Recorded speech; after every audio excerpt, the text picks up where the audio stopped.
मेरा नाम कन्हैया कुशवाहा है। मेरा नाम कन्हैया कुशवाहा है और मैंने दिल्ली यूनिवर्सिटी से अपनी बीएससी की है और एनआईटी वारंगल से अपनी एमएससी की है। मैं आप लोग को केमिस्ट्री पढ़ा रहा हूँ, ठीक है। कितने लोग, अच्छा बाकी ज्यादातर लोग सेकंड टाइम मिले होंगे क्योंकि मैं लास्ट क्लास मैं आप लोग का लिया था, ठीक है। फर्स्ट चैप्टर मैंने पढ़ाया था mole concept. Yes sir. First chapter मैंने मोल कॉन्सेप्ट पढ़ाया था। किसी को कोई दिक्कत आई इस चैप्टर में? किसी को कोई दिक्कत आई इस चैप्टर में? मुझे नहीं लग रहा ज्यादा लोग को दिक्कत आई होगी। सेकेंड चैप्टर आज आप लोग का रिवीजन कराऊंगा, उसका नाम है एटॉमिक स्ट्रक्चर। सेकेंड चैप्टर जो रिवीजन कराऊंगा आप लोग को उसका नाम है एटॉमिक स्ट्रक्चर, यानी कि जो एटम होता है। सर एटम होता है क्या? स्टोइकोमेट्री में देखिए। क्या? स्टोइकोमेट्री क्या स्टाइकोमेट्री? फर्स्ट चैप्टर में से। तो वो फर्स्ट चैप्टर में ना, सेकंड चैप्टर की बात करो, एटॉमिक स्ट्रक्चर, ठीक है। सेकंड चैप्टर का मतलब इस चैप्टर का नाम है एटॉमिक स्ट्रक्चर। अब बच्चों एटॉमिक स्ट्रक्चर पढ़ने से पहले हम लोग देखेंगे कि जो ये हमारा यूनिवर्स है ना वो काफी ज्यादा बड़ा है। हमारा यूनिवर्स जो है बहुत ही ज्यादा बड़ा है, बहुत ही ज्यादा हम इमेजिन भी नहीं कर सकते। अब एक यूनिवर्स में बहुत सारे गैलेक्सी हैं, तो हमारा एक गैलेक्सी है वो भी काफी ज्यादा बड़ा है। हमारा जो गैलेक्सी है वो भी काफी ज्यादा बड़ा है। अब बच्चों बात आता है, अरे बंद कर लो माइक। अबे माइक ओए बंद कर दो। कम्बो। माइक बंद कर लो। अब देखो, हमारा जो गैलेक्सी है वो काफी ज्यादा बड़ा है। अब इस गैलेक्सी में आता है सोलर सिस्टम। गैलेक्सी में आता है सोलर सिस्टम हमारा। सोलर सिस्टम में क्या होता है?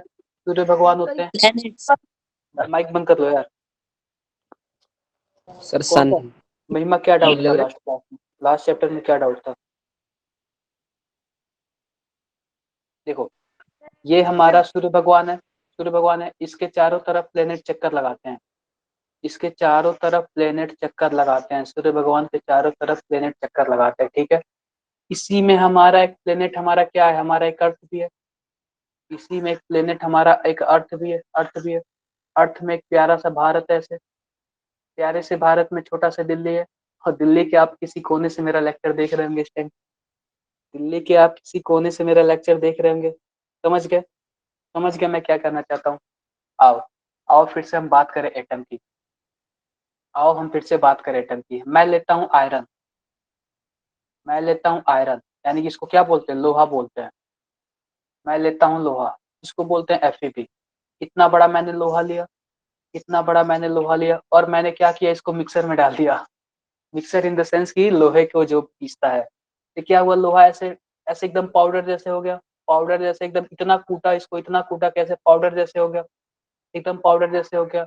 अब मैं क्या कर रहा हूँ, लोहे के एक छोटे से पार्ट को ऐसे उठा रहा हूँ ऐसे यहाँ पे, और फिर से मैं इसको पीट रहा हूँ। फिर से मैं इसको पीट रहा हूँ, पता चला लोहा इससे ज्यादा टूट ही नहीं रहा है। इतना ज्यादा टूट गया है कि इससे ज्यादा नहीं टूट रहा है। तो इस लोहे का जो छोटा सा पार्ट है ना, इसी को मैंने बोल दिया एटम। एटम मतलब क्या, जो yes further yes divide sir. ना हो सके। ये स्मॉलेस्ट पार्ट है, ये इससे फर्दर डिवाइड नहीं हो सकता, इसी को मैंने बोल दिया एटम। समझ गए एटम मतलब क्या होता है? एटम मतलब क्या होता है, किसी भी चीज का वो छोटा सा छोटा पार्ट जो उसे फिर से डिवाइड नहीं कर सकते। सॉरी सर, बाय मिस्टेक वो ओपन हो रहा, कोई बात नहीं। आप and sir, it attract with magnet also. अरे ये लोहे की बात मैं नहीं कर रहा हूँ, मैं आप लोग को बता रहा हूँ एटम क्या होता है। आप लोग ठीक है, जो मैग्नेट से अट्रैक्ट ना हो रहा क्या ले लो, कुछ और ले लो, कुछ भी ले लो जो मैग्नेट से अट्रैक्ट ना हो रहा। ये बताओ, जो गोल्ड होता है वो मैग्नेट से अट्रैक्ट होता है? नो शायद नहीं सर। होता। शायद नहीं होता। गोल्ड को भी खूब ज्यादा तोड़ दो, इतना ज्यादा तोड़ दो कि गोल्ड ऐसे ऐसे बिखर जाए, और किसी एक पार्ट को ले लो, इसको भी तोड़ो, पता चले गोल्ड टूटे ही ना, इसी को हम लोग बोल देंगे एटम। ये गोल्ड का एटम हो गया, ये आयरन का एटम हो गया। समझ गए हो? ठीक है। आओ आओ आगे देखते हैं। आओ हम लोग आगे देखते हैं। अब जब एटम मैंने इतना छोटा मिल गया मुझे, बट तो सर इतना एटम्स को हम आंखों से देख थोड़े सकते हैं। अरे हम लोग कुछ नहीं देख सकते, हम ना इलेक्ट्रॉन प्रोटॉन न्यूट्रॉन कुछ नहीं देख सकते किसी को भी। मैंने ये बताया कि वो इतना ज्यादा टूट गया कि उससे फर्दर नहीं टूट सकता, वो स्मॉलेस्ट पार्ट होता है और उसी से मिलकर हर एक चीज बना होता है, ठीक है। देखो, जब मैंने इस छोटे से एटम को जूम किया, जब मैंने इस छोटे से एटम को जूम किया तो हमारा एटम कुछ ऐसा दिखा। मैं बस क्विक रिवीजन स्फेरिकल करा शेप। रहा हूँ, जल्दी जल्दी पढ़ा रहा हूँ, ऐसा कुछ ज्यादा डिटेल में नहीं बताऊंगा मैं, ठीक है। कुछ एटम ऐसे दिखा, पता चला मुझे बीच में न्यूक्लियस दिखा और इसके चारों तरफ इलेक्ट्रॉन घूमते हुए दिखे। ऐसे इलेक्ट्रॉन चक्कर लगाते हुए दिखे, जैसे हमारा सोलर सिस्टम होता है ऐसे इलेक्ट्रॉन चक्कर लगाते हुए दिखे, ठीक है। अब देखो, अब फिर से देखो, फिर से देखो। अब ये बताओ, जो एटम किससे मिलके बना होता है? एटम इलेक्ट्रॉन, प्रोटॉन और न्यूट्रॉन से मिलके बना होता है। इलेक्ट्रॉन, प्रोटॉन और यस न्यूट्रॉन से सर। मिलकर बना होता है। कोई बताएगा इसकी डिस्कवरी किसने की थी? जॉन डेल्टन ने। J Thomson. यार जे देखो, थॉमसन। मेरा देखो, इलेक्ट्रॉन की थॉमसन थी। ने मैं तीनों की बात कर रहा हूँ। सबसे पहले प्रोटॉन की बताओ, सबको रदरफोर्ड हिंदी ने आती और है? न्यूट्रॉन ये की बताओ, ये चैडविक क्या ने। लिखा है? ये क्या लिखा है? ईंट पर नाच। ये लिखा हुआ है ईंट पर नाच। अब आप इतना बताओ, इतना बताओ, ई मीन्स हम यहाँ पे बोल दिए electron, electron. E means electron, और टर्म मीन्स क्या हुआ? टॉमसन, यानी इंग्लिश में थॉमसन, जे थॉमसन। इंग्लिश में थॉमसन। यानी जो इलेक्ट्रॉन की डिस्कवरी किसने की थी? जे थॉमसन ने की थी, यानी थॉमसन ने की थी। इलेक्ट्रॉन की डिस्कवरी थॉमसन ने की थी। अब देखो, प मीन्स क्या हुआ? प्रोटॉन, ओ मीन्स क्या हुआ? प्रोटॉन, और रो मीन्स क्या हुआ? Rutherford, Rutherford. रदरफोर्ड। यानी कि जो प्रोटॉन की डिस्कवरी थी वो रदरफोर्ड ने की थी, रदरफोर्ड ने की थी। नो मीन्स क्या हुआ? न्यूट्रॉन। न्यूट्रॉन। चौ मीन्स क्या हुआ? चैडविक, यानी कि न्यूट्रॉन की खोज चैडविक ने की थी। ये बताओ, ये कभी आप लोग को भूलेगा लाइफ में? कभी भी भूलेगा? मुझे लग रहा है एक दो लोग को आता था, सबको नहीं आता था। सबको नहीं आता था, ये किसी को नहीं भूलेगा ये। Yes sir. समझ गए आप लोग? अब यस देखो, सर। अब मैं जा रहा हूँ आप लोग को कुछ और बताने, कुछ और इन द सेंस। देखो, एटम के बारे में बताऊंगा, ज्यादा कुछ नहीं। किसने? प्रिंस ठाकुर ने कमेंट किया, प्रिंस ठाकुर, प्रिंस ठाकुर, ठीक है। अब बताओ, फिर से मैं एटम बना लेता हूँ, एटम बना लेता हूँ ऐसे। एटम मैंने ऐसे बना लिया। अब देखो हुआ क्या, एटम के बीच में क्या है? एटम के बीच में न्यूक्लियस है, यानी कि पॉजिटिव है। यार मेरे घर लाइट चला गया है, काफी गर्मी हो रही है। एटम के बीच में न्यूक्लियस है, और इसके चारों तरफ ऐसे इलेक्ट्रॉन घूमते हैं, ऐसे इलेक्ट्रॉन घूमते हैं। और ये बताओ, जिसने भी इलेक्ट्रॉन के बारे में अच्छे समझ लिया, समझो वो कल्याण हो गया, यानी केमिस्ट्री उसके बस में है। हर एक चीज जानता है केमिस्ट्री के बारे में। और इलेक्ट्रॉन जो है कि अपने को समझने नहीं देती किसी को, यानी एकदम फंसा के रखती है। तो इलेक्ट्रॉन के बारे में जानना बहुत ही मुश्किल काम है। तो आओ बच्चों, हम आज इलेक्ट्रॉन के बारे में आप लोग को बताएंगे, इलेक्ट्रॉन से रूबरू कराएंगे, इलेक्ट्रॉन का घर कैसा है, मिलते कैसे हैं इलेक्ट्रॉन से, कहाँ मिलेगा हम लोग को। अगर मानो प्रिंस, समझिए दिल्ली के किसी पीजी में रहते हैं, दिल्ली के किसी पीजी में रहते हैं, पीजी में। अगर मुझे प्रिंस के घर जाना है, प्रिंस के रूम पे जाना है, तो मैं क्या करूंगा? सबसे पहले पता चलूंगा ये किस स्ट्रीट में रहते हैं, किस स्ट्रीट में रहते हैं। उसके बाद मैं पता करूंगा, इनका होम पता करूंगा, कौन से घर में रहते हैं। घर के बाद इनका रूम नंबर पता करूंगा, रूम नंबर पता करूंगा, और रूम नंबर के बाद इनका बेड नंबर पता करूंगा, ताकि ये किस बेड पे रहते हैं। इतना सब मुझे प्रिंस के बारे में पता चल जाए तो मैं प्रिंस के घर पे पहुंच सकता हूँ, यानी प्रिंस के बारे में अच्छे से जान सकता हूँ। समझ गए? इतना सब मुझे पता चल जाए तो प्रिंस के घर में पहुंच सकता हूँ और प्रिंस के बारे में जान सकता हूँ मैं। ठीक है, समझ गए? समझ गए। यस तो सर। ऐसे ही, तो ऐसे ही मुझे इलेक्ट्रॉन के पास पहुंचने के लिए मुझे कई चीज के बारे में जानकारी होनी चाहिए। जैसे ये स्ट्रीट होता है, वैसे यहाँ पे प्रिंसिपल क्वांटम नंबर होता है, प्रिंसिपल क्वांटम नंबर। इसको हम लोग एन से रिप्रेजेंट करते हैं, ठीक है। जैसे यहाँ पे होम होता है, वैसे यहाँ पे एजीमुथल क्वांटम नंबर होता है। सर इसको एंगुलर मोमेंटम क्वांटम नंबर ही कहते हैं ना? हाँ हाँ, अभी मैं बताऊंगा। एजीमुथल क्वांटम नंबर होता है, इसको हम लोग एल से रिप्रेजेंट करते हैं। जैसे यहाँ पे रूम नंबर होता है, वैसे यहाँ पे मैग्नेटिक क्वांटम नंबर होता है, मैग्नेटिक क्वांटम नंबर होता है, इसको हम लोग एम से रिप्रेजेंट करते हैं। और जैसे यहाँ पे बेड है, वैसे यहाँ पे स्पिन क्वांटम नंबर होता है, स्पिन क्वांटम नंबर होता है, ठीक है। इसको हम लोग ऐसे रिप्रेजेंट करते हैं। अगर ये किसी इलेक्ट्रॉन के बारे में ये चार चीज पता चल जाए, तो मैं इलेक्ट्रॉन तक आसानी से पहुंच सकते हैं, ठीक है। अगर ये किसी इलेक्ट्रॉन के बारे में ये चार चीज पता चल जाए तो हम इलेक्ट्रॉन के पास आसानी से पहुंच सकते हैं। तो आओ बच्चों, एक एक के बारे में अच्छे से जानते हैं। पहला लिखते हैं principal quantum number. Sir discovery वगैरह नहीं बताओगे क्या आप? यार डिस्कवरी वगैरह देखो, हर एक चीज बताऊंगा ना तो आप लोग नहीं पढ़ पाओगे। जो इंपॉर्टेंट है वो बता रहा हूँ, आप बताओ एक ही क्लास में फिनिश करना है। हर एक चीज कैसे पॉसिबल है? सर सर वो, पेपर के अंदर तो आएगा ना सर शायद। न्यूट्रॉन की डिस्कवरी बता देते एक बार। अभी आगे देखो, देखो न्यूट्रॉन की डिस्कवरी इतना इंपॉर्टेंट नहीं है, न्यूट्रॉन की अभी आगे जो क्वेश्चन है ना मेरे पास, उसमें न्यूट्रॉन की डिस्कवरी नहीं, यानी ज्यादा इंपॉर्टेंट नहीं, जो इंपॉर्टेंट है मैं ना वो बता दे रहा हूँ, ताकि जो तुमने देखो न्यूट्रॉन की डिस्कवरी क्या है, वो थ्योरी, एक तरीके से थ्योरी है, न्यूट्रॉन की डिस्कवरी थ्योरी है, और आप लोग थ्योरी पढ़ लोगे बुक से, लेकिन जो न्यूमेरिकल है ना वो नहीं लगा पाओगे, जो न्यूमेरिकल है वो नहीं लगा पाओगे, ठीक है। तो सर आओ, ये कराओ जो आप करा रहे हो। हाँ, प्रिंसिपल क्वांटम नंबर बताता हूँ, प्रिंसिपल क्वांटम नंबर बताता हूँ, ठीक है। तो प्रिंसिपल क्वांटम नंबर को एन से डिनोट करते हैं। मैं फिर से एटम बनाता हूँ, फिर से एटम बनाता हूँ। तो प्रिंसिपल क्वांटम नंबर बोलते किसको हैं, आओ देखते हैं। प्रिंसिपल क्वांटम नंबर हम इसको बोलते हैं, ये बीच में न्यूक्लियस है ना, बीच में न्यूक्लियस है ना, तो इसके जो चारों तरफ जो सेल है ना, सेल है, मानो ये पहला ऑर्बिट है, पहला ऑर्बिट है, ये दूसरा ऑर्बिट है, ऐसे एक तीसरा ऑर्बिट होगा, ऐसे ही एक तीसरा ऑर्बिट होगा, और ऐसे ही एक चौथा ऑर्बिट होगा, चौथा ऑर्बिट होगा। तो ये सब सेल हैं, इसी को हम लोग प्रिंसिपल क्वांटम नंबर बोलते हैं। इसी ऑर्बिट में यानी इसी सेल में इलेक्ट्रॉन घूमता है, इसका नाम भी है K L M N, ठीक है, समझ गए। अगर मानो हमें प्रिंसिपल क्वांटम नंबर की वैल्यू पता हो, अगर n की वैल्यू पता हो या फिर जो भी हो, ये हमें क्या बताता है, ये हमें सेल की साइज बताता है, सेल की साइज बताता है, सेल की साइज बताता है, ठीक है। मतलब ये अगर मुझे n बराबर 1 दिया हो और n बराबर 2 दिया हो, तो सेल की साइज जाहिर सी बात है सेकंड वाले में ज्यादा होगी, सेल की साइज सेकंड वाले में ज्यादा होगी, ठीक है। दूसरा क्या बताता है, यह इलेक्ट्रॉन की एनर्जी बताता है, इलेक्ट्रॉन की एनर्जी बताता है। हिंदी से तो कोई प्रॉब्लम नहीं हो रहा ना, हिंदी तो समझ आता है ना आप लोग को। Yes sir. मैं बस पढ़ा रहा हूँ, कोई आप लोग को नोट्स नहीं बनवा रहा हूँ, ठीक है। देखो, यह इलेक्ट्रॉन की एनर्जी बताता है, यानी मानो अगर कोई पहले वाले सेल में इलेक्ट्रॉन घूम रहा है, अगर कोई दूसरे वाले सेल में इलेक्ट्रॉन घूम रहा है, दूसरे वाले सेल की इलेक्ट्रॉन की एनर्जी ज्यादा होगी, पहले वाले सेल की इलेक्ट्रॉन की एनर्जी कम होगी, ठीक है।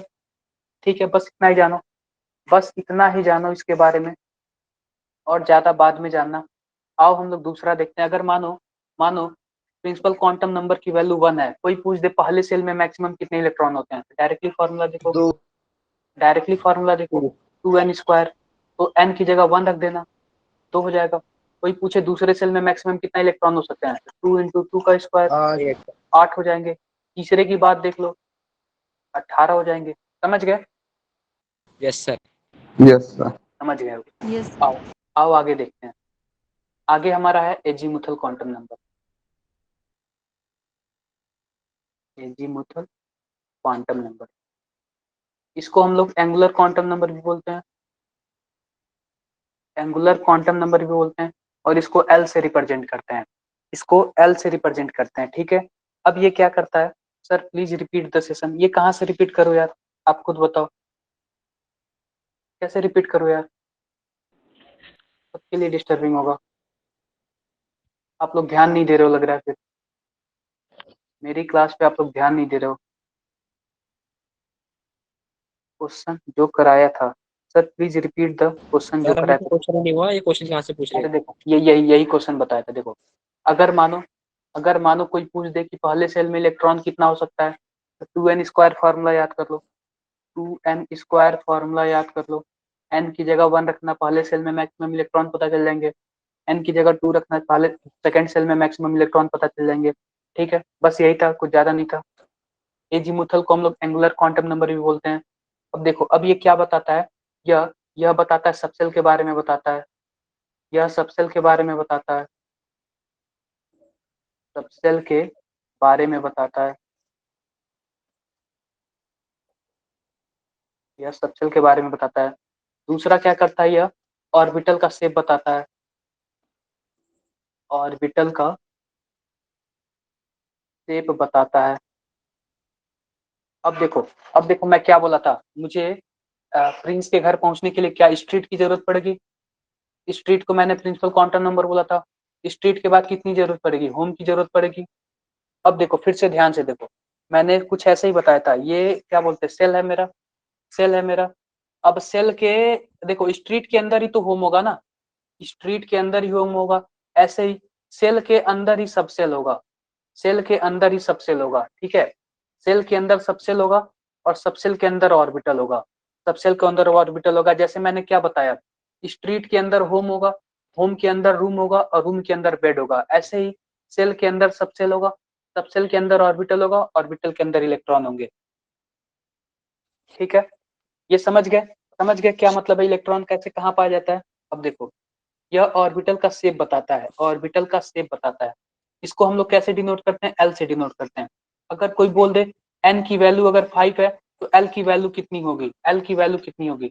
तो एल की वैल्यू ऐसे होती है, एल इक्वल टू 0 1 2 ये dot dot dot n minus 1। N मतलब क्या? हमारा principal quantum number. Principal quantum number से एक कम तक ही होता है, मैक्सिमम पॉसिबिलिटी होती है। अगर एन की वैल्यू हमारे पास, देखो नेक्स्ट पेज में बताता हूँ, अगर एन की वैल्यू 5 है तो एल की वैल्यू कितनी हो सकती है? 0 हो सकती है, 1 हो सकती है, 0 2 1 हो 2 3 सकती है, 4 3 4। एल की वैल्यू 4 है, एन की वैल्यू 4 है तो एल की वैल्यू कितनी हो सकती है? 0 1 2 3 तक हो सकती है, यानी 1 कम तक हो सकती है। ठीक है, समझ आ गया आप लोग को? समझ आ गया? Yes, sir. अब देखो सबसेल क्या आते हैं टोटल हमारे पास। अभी 4 सबसेल के बारे में बता रहा हूँ। एस सबसेल होता है, पी सबसेल होता है, डी सबसेल होता है और एफ सबसेल होता है। ठीक है, एस सबसेल के लिए एल की वैल्यू कितनी होती है? 0 होती है। पी सबसेल के लिए एल की वैल्यू 1 होती है, डी सबसेल के लिए 2 होती है और एफ सबसेल के लिए 3 होती है। स्क्रीनशॉट लेना है प्लीज बैक। क्या स्क्रीनशॉट लोगे यार? अपना बुक पढ़ लो उससे अच्छा। मैं कुछ लिखवाया थोड़ी हूँ इसमें, आप ही लोग बताओ कुछ लिखवाए हो सर? इंग्लिश में करो ताकि हमें एग्जाम के लिए अच्छे से तैयार हो जाए। मैं कुछ नोट्स थोड़ी लिखवा रहा हूँ यार, नोट्स थोड़ी लिखवा रहा हूँ मैं तो बस समझा रहा हूँ। ये कोई नोट्स थोड़ी है, आप लोग इसका स्क्रीनशॉट लेके क्या कर लोगे? आप कुछ नहीं कर पाओगे। तो देखो मैंने क्या बोला, जो सबसेल होते हैं, सबसेल कुछ ऐसे होते हैं, S P D F. S के लिए एल की वैल्यू 0 होती है, पी की वैल्यू 1 होती है, डी की वैल्यू 2 होती है, एफ की वैल्यू 3 होती है। अब एक और चीज मैं बता रहा हूँ, मैंने क्या बोला? मैंने बोला कि सेल में ही सबसेल होते हैं, सेल में ही सबसेल होते हैं। तो मानो अगर पहला सेल है n बराबर 1 है तो कितने सबसेल होंगे? ओनली 1 एस होगा। ये 1 किसको रिप्रेजेंट कर रहा है? ये सेल को रिप्रेजेंट कर रहा है। अगर अगर सेल दूसरा होगा तो इसमें कितने सबसेल होंगे? 2s होगा और 2p होगा, 2s होगा और 2p होगा। अगर सेल तीसरा है तो कितने सबसेल होंगे? 3s होगा, 3p होगा, 3d होगा। अगर सेल चौथा है तो कितने सबसेल होंगे? 4s होगा, 4p होगा और 4d होगा। क्या होगा? 4f तक भी होगा, 4f तक भी होगा। एक मिनट रुको, 4f तक होगा। ठीक है, समझ गए? समझ गए यार? ये सबसेल के बारे में Yes, समझ गए? sir. और इलेक्ट्रॉनिक Yes, कॉन्फ़िगरेशन भी sir. देख लेते हैं। इलेक्ट्रॉनिक कॉन्फ़िगरेशन कैसे लिखते हैं? सबसे पहले ऐसे लिख लिए, अब ऊपर से ये बताओ, इलेक्ट्रॉनिक कॉन्फ़िगरेशन तुम लोग 1s2 2s2 ये सब जानते हो कैसे करते हैं? Yes, sir. ठीक है, तो No, आओ sir. इसको, इसके इसके ऊपर से हम No, लोग sir. एरो मारते हैं, नो सर बिल्कुल जिसपे सब, आओ इसके ऊपर एरो मारते हैं हम लोग, तीर मारते हैं, कुछ ऐसे मारते हैं तीर। एकदम ध्यान से देखना मैं कैसे तीर मार रहा हूँ, ध्यान से देखना मैं तीर कैसे मार। ये अबाउ नियम है, इसी को अबाउ नियम भी बोलते हैं। ये अबाउ ने बताया था, ये अबाउ ने बताया था। अब देखो यस क्या सर होता है, अब देखो क्या होता है। अब ये होता है कि सबसे पहले जिसको तीर लगा उस पे लिखते हैं, सबसे पहले जिसको तीर लगा उसको लिखते हैं। यानी कि सबसे पहले जिसको तीर लगा उसको लिखते हैं, यानी सबसे पहले किसको तीर लगा? 1s को तीर लगा सबसे पहले। उसके बाद किसको तीर लगा? 2s को लगा। 2S, उसके बाद किसको तीर लगा? 2p को 2P, लगा। उसके बाद किसको तीर लगा? 3s 3S, को लगा। उसके बाद तीर लगा 3p 3P, को। उसके बाद लगा 4s को। 4S, उसके बाद लगा 3D, 3d को। उसके बाद लगा 4p 4P. को। ऐसे ऐसे तीर लगा। ठीक है, आओ बताते हैं अब इलेक्ट्रॉन कैसे बटे। आओ बताते हैं अब इलेक्ट्रॉन कैसे बटे। देखो सबसे पहले जो एस सबसेल है, एस सबसेल है, पी सबसेल है, डी सबसेल है और एफ सबसेल है। जो एस सबसेल है उसका जो फिगर होता है कुछ ऐसे होता है, एक डब्बा होता है उसमें। जो पी सबसेल है उसमें 3 डब्बे होते हैं, उसमें 3 डब्बे होते हैं। डी सबसेल में 5 डब्बे होते हैं, 5 डब्बे होते हैं। और एफ सबसेल में कितने 7, डब्बे होते हैं? 7 डब्बे होते हैं, 7 7 डब्बे होते हैं ऐसे, 3 7 डब्बे हो गए। अब देखो मैंने तो इसको बोल दिया सबसेल, लेकिन इस डब्बे को क्या बोलते हैं? डब्बे को ऑर्बिटल बोलते हैं। ऑर्बिटल। डब्बे को ऑर्बिटल बोलते हैं, यानी कि इसको एस ऑर्बिटल बोलेंगे, डब्बे को एस ऑर्बिटल बोलेंगे, और इस पूरे को एस सबसेल बोलेंगे, एस ऑर्बिटल बोलेंगे। अब बताओ, इस पूरे को पी सबसेल बोलेंगे, लेकिन एक डब्बे को क्या बोलेंगे? पी ऑर्बिटल बोलेंगे, पी ऑर्बिटल बोलेंगे। ऐसे 3 डब्बा है तो इसमें कितने ऑर्बिटल हो गए? 3 पी ऑर्बिटल हो गए, यानी 3 पी ऑर्बिटल हो गए। इसमें 5 पी ऑर्बिटल हो गए, 5 डी ऑर्बिटल हो गए, 5 डी ऑर्बिटल हो गए, और इसमें 7 एफ ऑर्बिटल हो गए, यानी कि एफ सबसेल में 7 एफ ऑर्बिटल हो गए। ठीक है, एक डब्बे में हम 2 इलेक्ट्रॉन भर सकते हैं मैक्सिमम, एक डब्बे में हम 2 इलेक्ट्रॉन भर सकते हैं।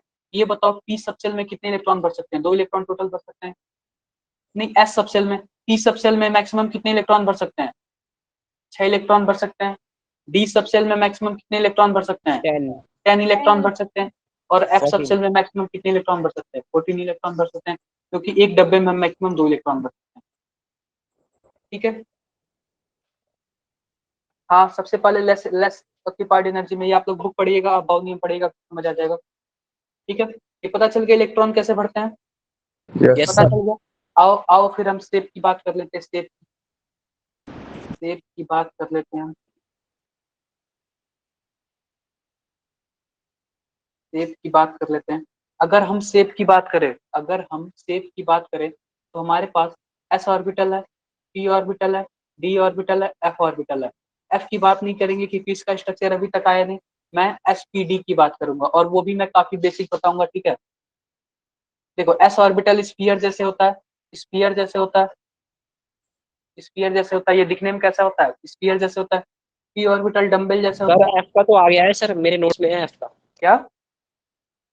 का आ गया है सर। ठीक है, ठीक है, देख लेना, नोट से देख लेना आप। ठीक है, नोट से देख लेना।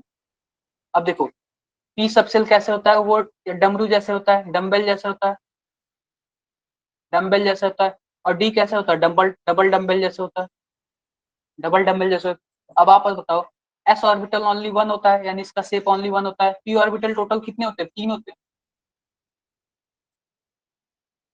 पी ऑर्बिटल टोटल 3 होते हैं, तो 3 ऐसे ऐसे ऑर्बिटल होंगे, 3 ऐसे ऐसे डबल डम्बल होंगे।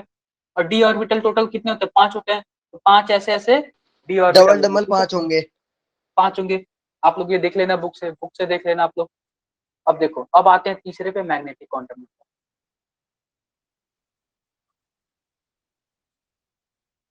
मैग्नेटिक क्वांटम नंबर, इसको हम लोग बोलते हैं एम से। और ये क्या शो करता है? या ऑर्बिटल का ओरिएंटेशन शो करता है। जो ऑर्बिटल होते हैं, ऑर्बिटल के ओरिएंटेशन के बारे में बताता है। ऑर्बिटल के ओरिएंटेशन के बारे में बताता है।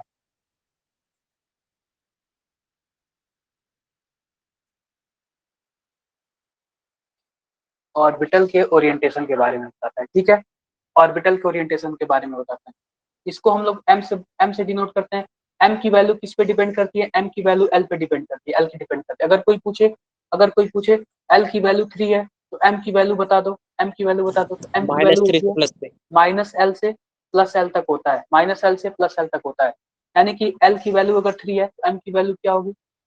-3 होगा, -2 होगा, -1 होगा, 0 होगा, 1 होगा, 2 होगा। अगर कोई पूछे एल बराबर मेरे पास 2 है, एल बराबर 2 है, तो एम की वैल्यू क्या होगी? एम की वैल्यू होगी -2, -1, 0, 1, 2। ये टोटल नंबर कितना है? टोटल नंबर है 7। और ये टोटल नंबर कितना है? ये टोटल नंबर है 5। ठीक है, अब ये कैसे निकालेंगे? Direct formula, m equal to 12 + 1। अरे सर ने बोला है कि एफ की नहीं है। ठीक है, एफ का आ गया तो आप लोग बुक से देख लीजिएगा, कोई दिक्कत नहीं है। देखो, m इक्वल टू 12 + 1, तो अगर l की वैल्यू 3 कर दें, 2 × 3 + 1, 7 आ गई, यहाँ पे 7 आ गया। ऐसे ही 2 करोगे तो 5 आ जाएगा, समझ गए? अब देखो क्या होता है, ये l बराबर 3 का क्या मतलब हुआ? f हुआ। l बराबर 3 का मतलब f हुआ, या फिर l बराबर 2 का मतलब क्या हुआ? d हुआ। d में कितने बॉक्स है? 5 बॉक्स है। d में टोटल 5 बॉक्स है, 5 बॉक्स है। हर एक बॉक्स को ये रिप्रेजेंट करता है, हर एक बॉक्स को ये रिप्रेजेंट करता है। एफ में टोटल 7 बॉक्स हैं, ये 7 ऐसे हैं, तो हर एक बॉक्स को ये रिप्रेजेंट करता है। समझ गए आप लोग? सर समझ में नहीं आया। नहीं समझ आया? सबको नहीं नहीं सर। समझ आया? सबको नहीं समझ आया क्या? सर इसका फंक्शन समझ नहीं आया, क्या क्या करता है ये?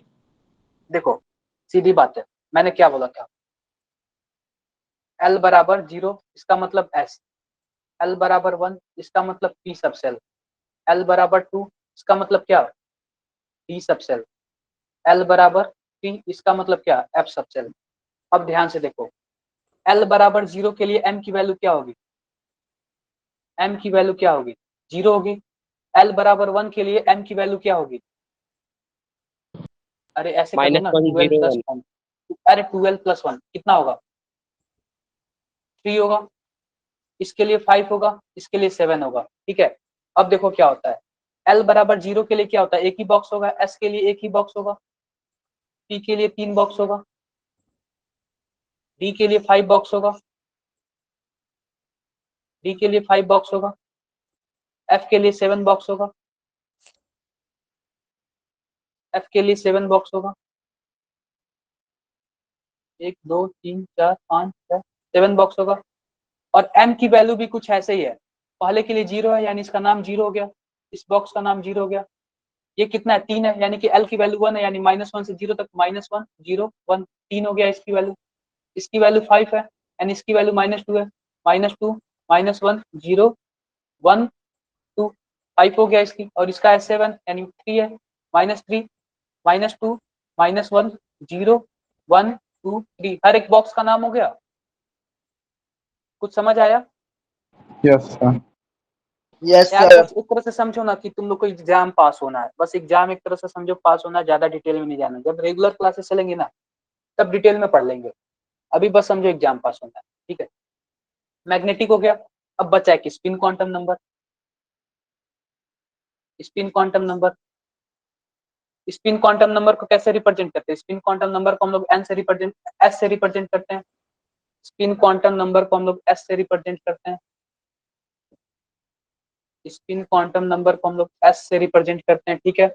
अब ये देखो, एक डब्बे में 2 इलेक्ट्रॉन होता है, एक डब्बे में 2 इलेक्ट्रॉन होता है। एक का जो रोटेशन होता है, एक का जो रोटेशन होता है वो क्लॉकवाइज होता है और दूसरे का एंटी क्लॉकवाइज होता है, यानी एक इस साइड से जाएगा तो दूसरा दूसरे साइड से जाएगा। एक को प्लस हाफ बोलते हैं, एक को प्लस हाफ बोलते हैं, एक को माइनस हाफ बोलते हैं। यही है स्पिन क्वांटम नंबर, कुछ ज्यादा मत समझो इसमें, बस यही है, ठीक है। इतना तक समझ लिया। अब आओ बोहर मॉडल देखते हैं, आओ बोहर मॉडल देखते हैं।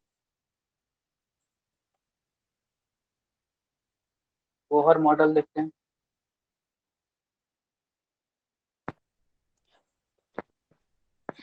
आओ बच्चों बोहर मॉडल देखते हैं। तो बोहर मॉडल में क्या था, एक ऐसे गोला था, गोला मतलब बोले एटम बना लिया था। बोहर मॉडल में ऐसे एक एटम बना लिया था। अब हुआ क्या था, एटम बना लिया था मैंने, एटम बना लेते, बीच में क्या था, न्यूक्लियस था। इलेक्ट्रॉन ऐसे घूम रहे थे, इलेक्ट्रॉन ऐसे घूम रहे थे। तो बोहर ने क्या बोला था, बोहर ने क्या बोला था, जो ऑर्बिट है ना, ऑर्बिट, ऑर्बिट जो है इसकी एनर्जी फिक्स होती है, यानी कि ऑर्बिट की जो इलेक्ट्रॉन है ना वो फिक्स एनर्जी के ऑर्बिट में घूमता है। इलेक्ट्रॉन जो है, इलेक्ट्रॉन जो है फिक्स ऑर्बिट के, फिक्स ऑर्बिट के, फिक्स ऑर्बिट के एनर्जी में घूमता है, अरे फिक्स एनर्जी के ऑर्बिट में घूमता है, फिक्स एनर्जी के ऑर्बिट में घूमता है।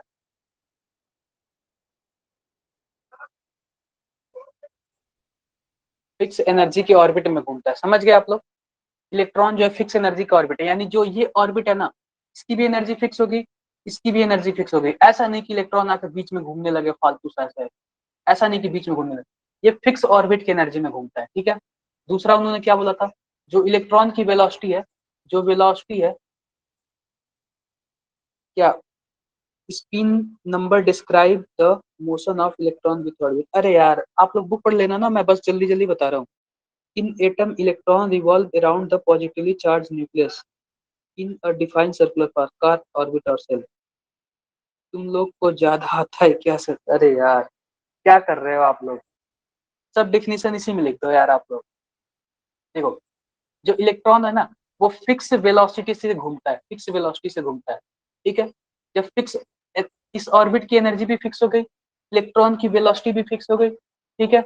यही बोला था बोहर ने, कुछ ज्यादा नहीं बोला था, यही बोला था बोहर ने, ठीक है। इलेक्ट्रॉन की एनर्जी भी फिक्स हो गई, वेलोसिटी भी फिक्स हो गई। और एक और बात करते हैं, एक्साइटेशन डी एक्साइटेशन। सर ये भी तो कहा था कि घूमते समय एनर्जी गेन और लूज नहीं कर सकता। अरे अभी बता रहा हूँ यार, एक्साइटेशन एक्साइटेशन वही है, ठीक है, तुम्हारी बात ही बता दे रहा हूँ। तो देखो, उन्होंने ये बोला था ना कि जो ये इलेक्ट्रॉन है ना, ऐसे जो घूमता है ना, घूमता है, इस घूमने से इसकी एनर्जी लॉस नहीं होती है। अगर एनर्जी लॉस होगी तो धीरे धीरे धीरे धीरे आके यहाँ पे गिर जाएगा और वहीं से गेम समाप्त होगा। मैंने सोलर सिस्टम स्टार्टिंग में क्यों बताया, सोलर सिस्टम जो पृथ्वी होता है, सूर्य के चारों तरफ ऐसे चक्कर लगाता है। अगर ये पृथ्वी की भी जो ऑर्बिट है उसका भी एनर्जी फिक्स है, एनर्जी फिक्स है, और इसका भी वेलोसिटी फिक्स है। अगर इसकी भी एनर्जी डाउन होगी तो ये जाके सूर्य के पास गिर जाएगा और हम लोग का गेम समाप्त हो जाएगा। पीडब्ल्यू का कोर्स चाहिए 500 में, क्या यार क्या कर रहे हो तुम लोग।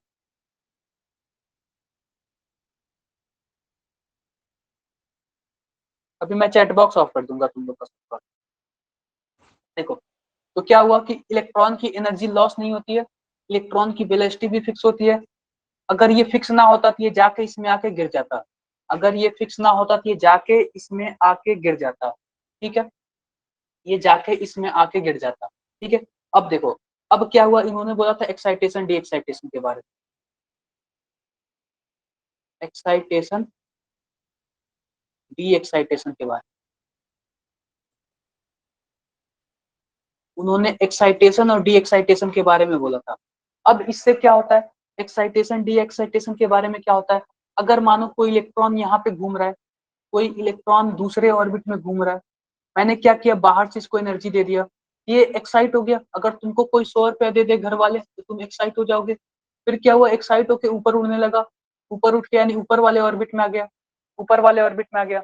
और फिर मानो कोई ऊपर वाले ऑर्बिट में है तो इसके पास कुछ खत्म हो गया एनर्जी वगैरह, ये नीचे वाले आ गया, नीचे वाले ऑर्बिट में आ गया, नीचे वाले ऑर्बिट में आ गया। इसी को एक्साइटेशन डी एक्साइटेशन बोलते हैं। जब ये ऊपर आता है कुछ रेडिएशन इमिट करता है, कुछ रेडिएशन इमिट करता है, यानी उसका भी कुछ वेवलेंथ होगा। तो आओ देखते हैं, क्योंकि इस भी ऑर्बिट की एनर्जी फिक्स है, इस ऑर्बिट की भी एनर्जी फिक्स है, तो इन दोनों के बीच का डिफरेंस निकाल लेते हैं। E2 की भी ऑर्बिट की एनर्जी फिक्स है और दूसरे भी ऑर्बिट की एनर्जी फिक्स है, ये दोनों बराबर हो गए एच म्यू। एच को जानते हो प्लांक कांस्टेंट, और म्यू को जानते हो फ्रीक्वेंसी है।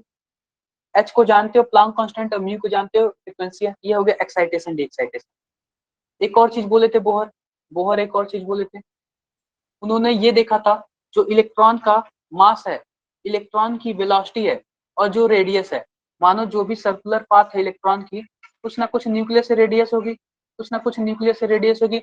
इसके बारे में अच्छे से पढ़ा, तुमने ये देखा कि अगर तीनों को मल्टीप्लाई करते हैं तो वो h/2 पाई के बराबर होता है, यानी ये क्वांटाइज होता है। क्वांटाइज इन द सेंस जो यहाँ पे n की वैल्यू है वहाँ पे पॉइंट में कुछ नहीं है, या कि 3.2 नहीं है, ऐसा कुछ नहीं, वो 1 2 3 ऐसे नंबर में है, यानी कि क्वांटाइज में है। तो उन्होंने ये देखा कि जो इलेक्ट्रॉन का मास है उसकी वेलोसिटी है, और जिस पाथ में घूम रहा है, जिस ऑर्बिट में घूम रहा है, उसका जो रेडियस है वो NH/2 पाई के बराबर होता है। तो उन्होंने इसको क्या किया, उन्होंने इसको क्या बोला, उन्होंने ये बोला इन तीनों को मल्टीप्लाई किया, किसी को बोलते हैं एंगुलर मोमेंटम, एंगुलर मोमेंटम। उन्होंने ये बोला कि जो इलेक्ट्रॉन जो है अगर न्यूक्लियस के चारों तरफ घूमता है तो उसका जो एंगुलर मोमेंटम होता है वो NH/2 पाई के बराबर होता है, वो NH/2 पाई के बराबर होता है। बस इतना ही बोला और ज्यादा कुछ नहीं बोला। आओ आओ इसका आगे। कुछ यूजफुलनेस एंगुलर होगा? मोमेंट क्या होता क्या? इसका है? कुछ एंगुलर मोमेंट क्या यूजफुलनेस, होता है? अरे आवाज नहीं आ रही, कोई एक साथ ही बोलो। इसका कोई यूजफुलनेस में अक्षर है? यूजफुल, अरे काफी यूजफुल है यूज यार, अभी न्यूमेरिकल वगैरह यूजफुलनेस लगा। Of Gauss model. क्या?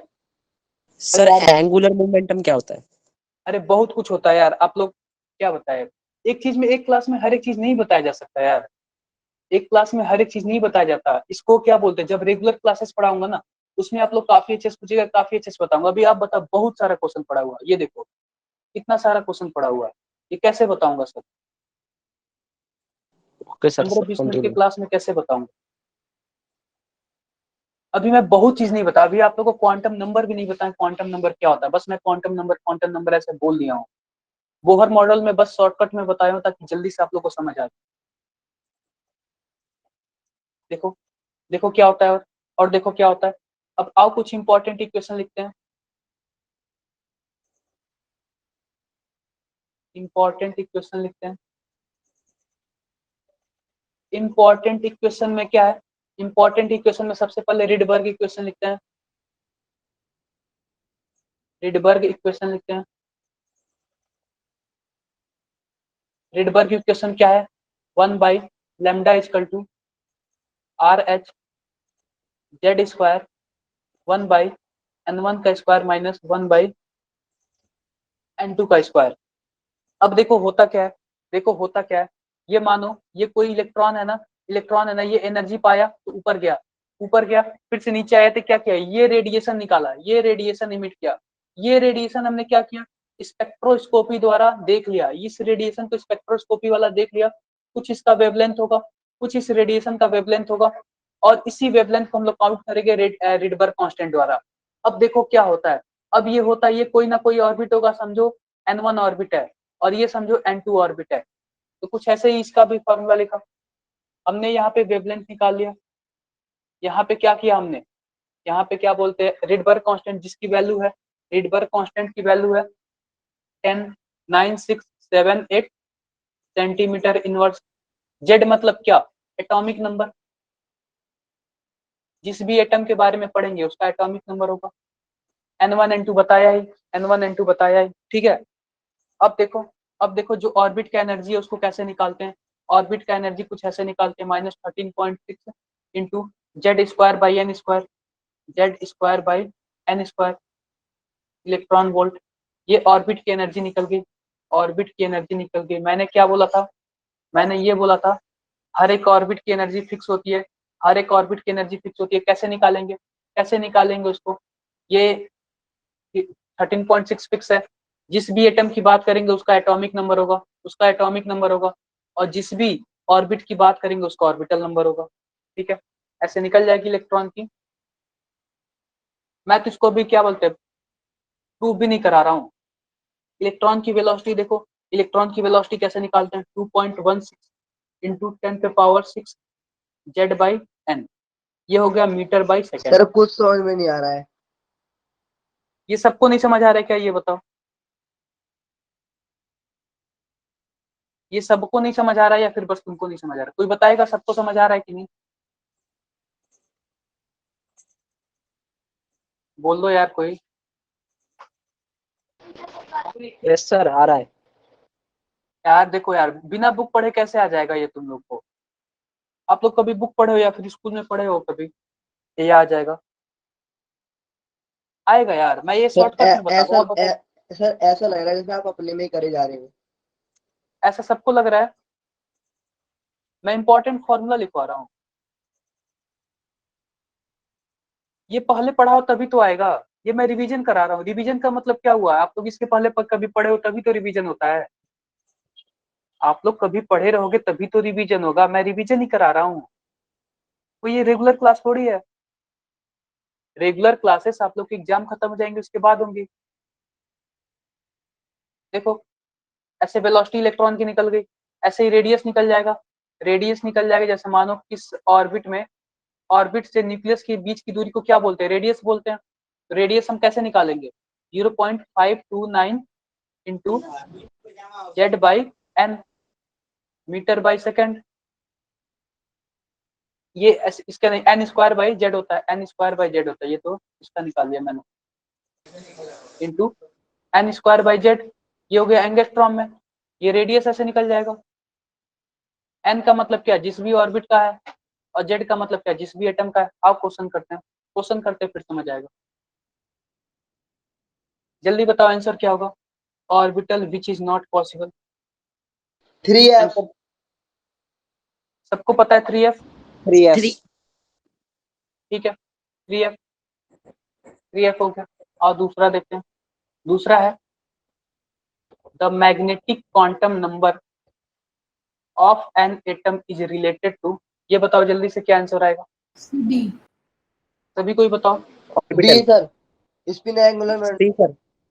हाँ देखो मैंने क्या बताया, जो साइज ऑफ ऑर्बिटल क्या बताता है, वो एन को रिप्रेजेंट करता है, स्पिन वाला क्या करता है, एस को रिप्रेजेंट करता है, एंगुलर मोमेंटम क्या करता है, एल करता है, एम। ओरिएंटेशन क्या करता है, एम करता है, मैग्नेटिक क्वांटम नंबर।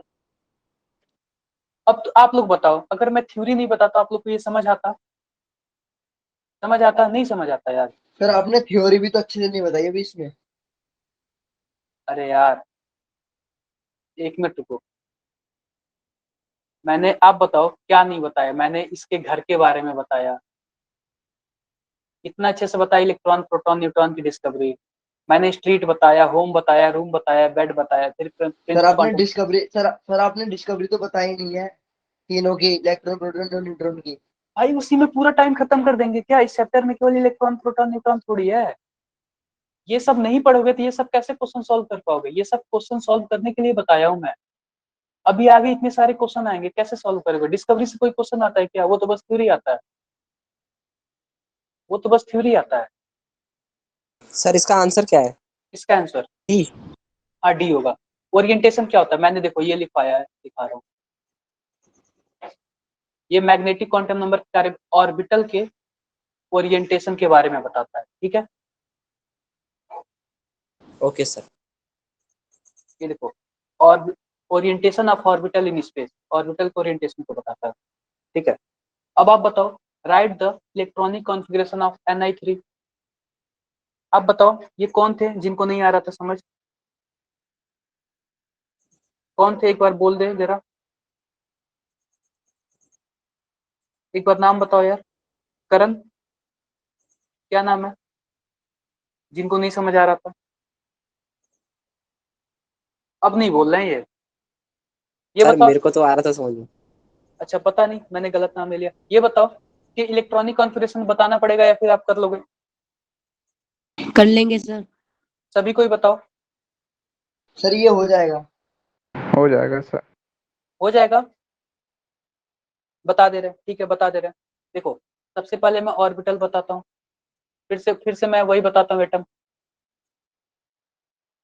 मैंने क्या बोला था, मैंने एक फार्मूला लिखा था, 1s 2s 2p 3s 3p 4s 3d, ऐसे कुछ फार्मूला लिखा था, ऐसे कुछ फार्मूला यस सर। लिखा था। अब देखो निकिल का एटॉमिक नंबर कितना दिया हुआ है, 28 दिया हुआ, निकिल का 28 दिया हुआ, और मुझे निकालना है Ni3+ यानी निकिल 3+, निकिल 3+, निकिल 3+ का क्या मतलब हुआ, निकिल 28 का मतलब क्या 25 हो हुआ, जाएगा, 25 हो जाएगा। निकिल 28 का मतलब क्या हुआ, इसमें जो न्यूट्रॉन, इसमें जो इलेक्ट्रॉन है वो 28 है, और 3+ का क्या मतलब हुआ, 3 इलेक्ट्रॉन निकल गए, आयनाइजेशन एनर्जी आप लोग पढ़ोगे, 3 इलेक्ट्रॉन निकल यस गए, सर, यस यानी सर। इसमें 3 इलेक्ट्रॉन निकल यस जाएगा सर। तो 25 बच जाएगा। मैग्नीज का 25 हो गया, कॉन्फ़िगरेशन हो जाएगा। तो हमको इसमें 25 इलेक्ट्रॉन भरना है। अब 3 इलेक्ट्रॉन निकले कहाँ से, 3 इलेक्ट्रॉन निकले कहाँ से, इलेक्ट्रॉन कहाँ से निकलते आउटर हैं, मोस्ट। सबसे आउटर मोस्ट, सबसे आउटर मोस्ट सेल से निकलते हैं, सबसे आउटर मोस्ट जो सेल होगा उसी से इलेक्ट्रॉन निकलेंगे। आओ सबसे पहले हम निकिल का भरते हैं, सबसे पहले मैं निकिल 28 का भरूंगा, 28 का भरने के लिए क्या करूंगा, एस में 2 भरते हैं, एस में 2 भरते हैं, पी में 6 भरते हैं, एस में 2 भरते हैं, पी में 6 भरते हैं, एस में 2 भरते हैं, डी में 10 भरते हैं, भर सर लिया। हो जाएगा ये, हाँ सर 5 कर देंगे 10 में, हो जाएगा 3D ये, में 5 कर देंगे। हो जाएगा। टाइप नहीं करेंगे यार, अगर यहाँ पे 8 हुआ ना, अगर देखो निकिल के लिए टोटल कितना हुआ, यहाँ पे 8 हुआ, देखो 8 हुआ यहाँ पे निकिल के लिए, 28 हो गए, यस सर। 2 4 6 10, 10 2 12 18 20 28, 28 हो गए यानी निकिल के लिए हो गया। अब हमको करना है 25 करना है, तो 25 कहाँ से करेंगे, आउटर मोस्ट इलेक्ट्रॉन कौन है, आउटर मोस्ट सेल, ये 4 3D। वाला है, अरे नहीं यार, ये 4th सेल वाला है, जो सबसे बाहर सेल वाला होगा, ये क्या डिपेंड करता है, ये नंबर सेल ही तो रिप्रेजेंट करता है, ये सेल ही तो रिप्रेजेंट करता है ना, ये सेल ही तो रिप्रेजेंट करता है, नहीं पता चला यार आप लोग को, यस सर, यस सर। ये सेल ही तो रिप्रेजेंट करता है, तो सबसे बाहरी वाले सेल से इलेक्ट्रॉन निकलेंगे, तो बाहरी वाला सेल हमारा कौन सा है, 4s है, और 4s में 2 4। इलेक्ट्रॉन है, तो 2 इलेक्ट्रॉन तो मैंने बाहर निकाल दिया, और मुझे निकालने हैं 3, तो 2 इलेक्ट्रॉन बाहर निकाल दिया, तो अब इसके बाद सबसे बाहरी सेल कौन सा बता, 3d बचा, 3D। तो 3d में से एक निकाल देंगे, यानी 3d में से 8 था 7 हो गया, 8 था 7 हो गया, समझ गए। Yes sir. समझ गया है सभी कोई? या तो 5 फिल करेंगे या फिर 10। हाफ भी स्टेबल होता है ना, हाँ हाफ भी स्टेबल होता है। आप लोग इसका याद कर लीजिएगा, 24 एंड 29 का याद कर लीजिएगा, 24 एंड 29 का याद कर लीजिएगा। ये एक्सेप्शनल केस है। आगे आओ देखते हैं ये क्या दिया हुआ। Right the name of quantum number which determine the magnetic orientation of orbital. क्या है? Magnetic quantum number. मैग्नेटिक है, मैग्नेटिक है। ये देखो क्या दिया हुआ, what is the value of Bohr radius for the third orbit of the hydrogen. Formula क्या बताया था, 0.529 n square by Z angstrom. ये क्या बोल रहा है, ये बोहर ऑर्बिट की बात कर रहा है। ऑर्बिट का क्या नाम दिया, 3 ऑर्बिट दिया, यानी n की जगह 3 लिख देंगे। और फिर बात किया हाइड्रोजन की, तो हाइड्रोजन के लिए जेड कितना होगा, 1 होगा। कर लोगे कि नहीं? यस सर कर लेंगे। अब आप बताओ, अगर मैं इलेक्ट्रॉन की, प्रोटॉन की और न्यूट्रॉन की डिस्कवरी बताता तो आप लोग ये क्वेश्चन कर पाते? एग्जाम में वही थोड़ी आएगा यार, वो तो थ्योरी है। सर समझ गए? आएगा तो सारा ही आएगा ना। अरे यार गजब, फिर वही आप इलेक्ट्रॉन प्रोटॉन न्यूट्रॉन पे पड़े हुए हो। इधर पूरी पूरी क्लासेस खत्म हो गई, वो आप बुक से पढ़ लेना, बुक से। Define define black body and black body radiation. अब देखो ब्लैक बॉडी सर क्या होता है। 4.7 आ रहा है सर पिछले वाले का। कोई बात नहीं, आप लोग जो भी आएगा सर पढ़, ये पढ़ नहीं सकते पर पूरी बुक से हो जाएगा, बिल्कुल हो जाएगा यार। आप लोग बताओ, आप लोग ये न्यूमेरिकल नहीं बताऊंगा तो जल्दी समझ आएगा, नहीं समझ आएगा यार। देखो ब्लैक बॉडी क्या होता है, ब्लैक बॉडी होता है ये सभी टाइप्स की रेडिएशन को एब्जॉर्ब कर लेता है। जो एब्जॉर्ब यानी कर कि लेता है इतना रेडिएशन। खतरनाक ये भिखारी होता है कि ये सभी टाइप्स की रेडिएशन को एब्जॉर्ब कर लेता है, सभी टाइप्स के रेडिएशन को एब्जॉर्ब कर लेता है। इसी को बोलते हैं ब्लैक बॉडी रेडिएशन, इसी को बोलते हैं ब्लैक बॉडी। जो सभी टाइप्स के रेडिएशन को एब्जॉर्ब करता है उसको बोलते हैं ब्लैक बॉडी। अब ब्लैक बॉडी रेडिएशन क्या होता है, ब्लैक बॉडी रेडिएशन क्या होता है, ब्लैक बॉडी रेडिएशन मतलब ये सभी टाइप के रेडिएशन को इमिट करता है, ये सभी टाइप के रेडिएशन को इमिट करता है, इसको हम लोग बोलते हैं ब्लैक बॉडी रेडिएशन। आप लोग बुक से पढ़ लेना भाई, वो 9th 10th का है, उतना नहीं पूछेंगे पेपर में, ठीक है? समझ आ गया, समझ आ गया, आप लोग बुक से पढ़ लेना, मैं बस बता दिया हूँ ओवर ओवर। Okay sir. ये देखो ये क्या दिया हुआ, व्हाट ट्रांजिशन। सबसे पहली बात इसको हाईलाइट करो, यानी ट्रांजिशन की वैल्यू पूछिए। In the hydrogen spectrum, hydrogen spectrum की बात कर दिया है। Would have same wavelength, wavelength को इसने सेम कर दिया है, वेवलेंथ को सेम कर दिया है। बामा ट्रांजिशन की बात की हुई है और उसमें N2 4 और N1 2 दिया हुआ और हीलियम स्पेक्ट्रम की बात की हुई है। सबसे पहले रेडबर्ग कांस्टेंट लगाओ, इसमें दिया हुआ सेम वेवलेंथ, रेडबर्ग कांस्टेंट लगाओ और हमें हाइड्रोजन दिया हुआ है और हीलियम दिया हुआ है। सबसे पहले रेडबर्ग कांस्टेंट लगाओ, 1/λ equal to RH Z square 1/N1 का स्क्वायर माइनस 1/N2 का स्क्वायर। अब देखो इसने पूछा क्या है, इसने हमें एक हाइड्रोजन के लिए पूछा है और एक हीलियम के लिए पूछा है और दोनों का वेवलेंथ सेम किया है। अगर मैं ऐसे दो इक्वेशन लिखूंगा, दोनों का वेवलेंथ सेम कर दूं तो ये भी तो सेम होगा, ये भी तो सेम होगा। आओ लिखते हैं, यानी कि RH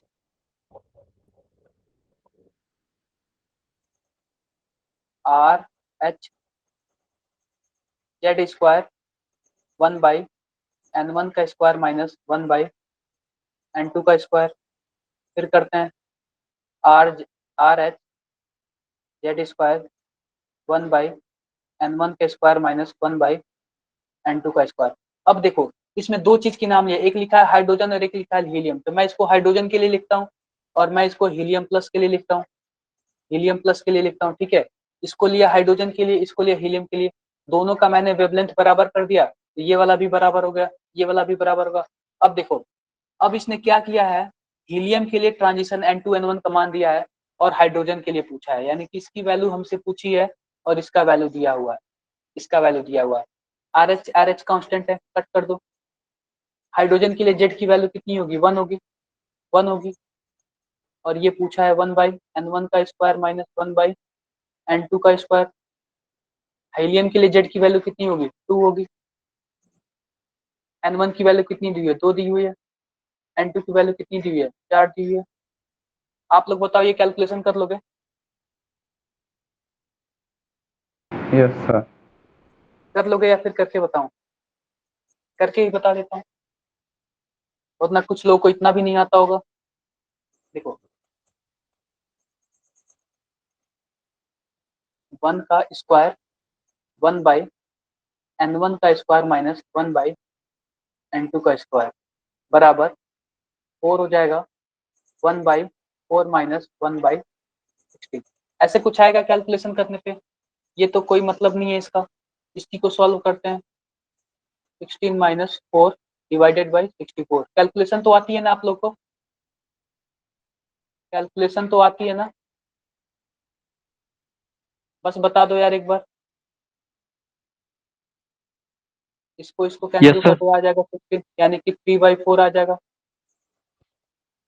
1 बाई N1 का स्क्वायर माइनस 1 बाई N2 का स्क्वायर। इसी की वैल्यू पूछ रही थी। आप N1 N2 की भी वैल्यू निकाल सकते हो। N1 की वैल्यू 1 रख लो, N2 की वैल्यू 2 रख लो, निकल जाएगा N1 N2। ये इसके बराबर आ जाएगा, लेते सारे इसके बराबर आ जाएगा। समझ आ गया?